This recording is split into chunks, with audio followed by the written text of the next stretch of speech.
चंद्रमा को शाप से मुक्ति। चंद्रमा की सुंदरता पर राजा दक्ष की 27 पुत्रियां मोहित हो गईं। वे सभी चंद्रमा से विवाह करना चाहती थीं।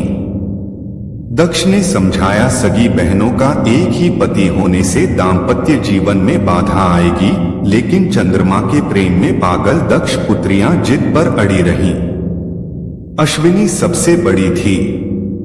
उसने कहा कि पिताजी, हम आपस में मिलजोल से मित्रवत रहेंगे, आपको शिकायत नहीं मिलेगी।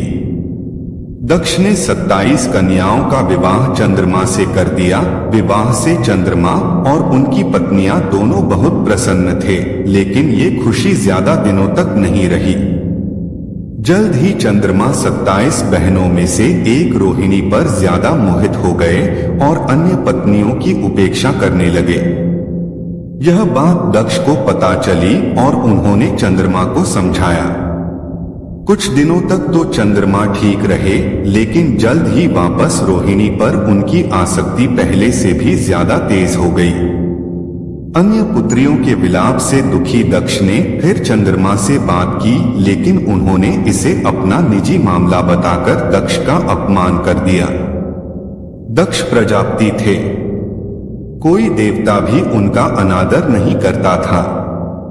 क्रोधित होकर उन्होंने चंद्रमा को शाप दिया कि तुम क्षय रोग के मरीज हो जाओ।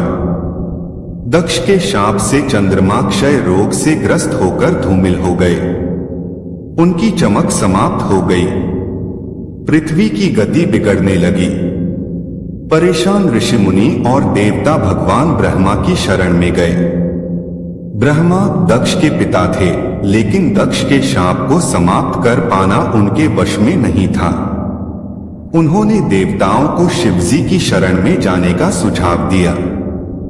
ब्रह्मा ने कहा, चंद्रदेव भगवान शिव को तप से प्रसन्न करें। दक्ष पर उनके अलावा किसी का वश नहीं चल सकता। ब्रह्मा की सलाह पर चंद्रमा ने शिवलिंग बनाकर घोर तप आरंभ किया। महादेव प्रसन्न हुए और चंद्रमा से वरदान मांगने को कहा। चंद्रमा ने शिवजी से अपने सभी पापों के लिए क्षमा मांगते हुए क्षय रोग से मुक्ति का वरदान मांगा। भगवान शिव ने कहा कि तुम्हें जिसने शाप दिया है वह कोई साधारण व्यक्ति नहीं है।